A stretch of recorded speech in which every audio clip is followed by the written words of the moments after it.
อีสาเดี๋ยวเอิญไอ้ดาก็ได้เอิญไอ้นี่ได้เลย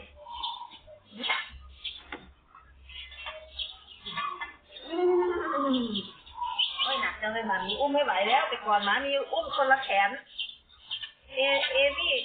ข้างขวาเอด้าข้างซ้ายตอนนี้คืออุ้มไม่ได้เดียวอุ้มไม่ได้แล้วเดียวก็อุ้มไม่เกินแล้ว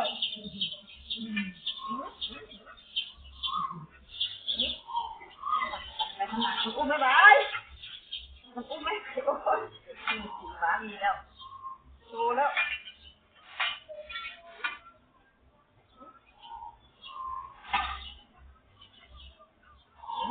เอาไม่มานี่จุ๊บไปแล้ว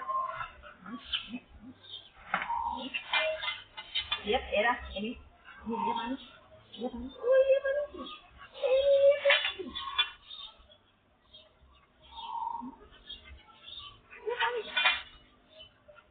เอา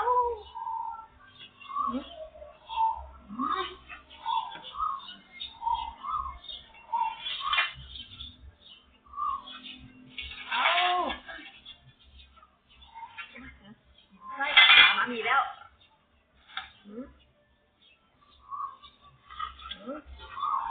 ลืมใส่เข้าตาแล้ว